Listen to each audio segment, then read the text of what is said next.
வணக்கம். அன்பு சகோதர சகோதரிகளே, உங்களுடைய அன்பினாலும் பிரார்த்தனையாலும் விரைவாக உடல்நலம் தேறிக்கொண்டிருக்கிறேன். ஓரிரு நாட்களில் உங்களை நேரில் வந்து சந்திக்கிறேன். நம்முடைய தேர்தல் பிரச்சாரம் தொடர்ச்சியாக நடைபெற வேண்டும். எனக்காக கோவை வடக்கு சட்டமன்ற தொகுதியில் தீவிரமாக பணியில் ஈடுபட்டு இருக்கக்கூடிய ஒவ்வொரு சகோதர சகோதரிகளுக்கும், கூட்டணி கட்சியினுடைய நிர்வாகிகளுக்கும், தொண்டர்களுக்கும் என்னுடைய மனப்பூர்வமான நன்றிகள். இன்று மாலை 4 மணிக்கு பாரத பிரதமர் மோடிஜி அவர்கள் பிஜேபியின் பூத் காரியகர்த்தர்களுடன் கலந்துரையாட இருக்கிறார். எனது பூத் வலிமையான பூத் என்கின்ற கலந்துரையாடலில் நாம் அனைவரும் நமோ ஆப் செயலி மூலம் இணைந்து அவருடன் பேசுவதும் அவர் பேசுவதை கேட்பதுமாக இந்த நிகழ்வை வெற்றிகரமாக மாற்ற வேண்டும்.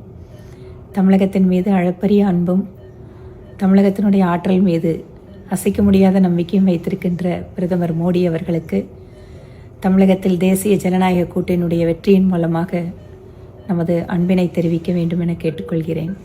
இன்று மாலை 4 மணிக்கு நாம் அனைவரும் பிரதமர் மோடிஜி அவர்கள் பேசுவதை கேட்க காத்திருப்போம். நன்றி.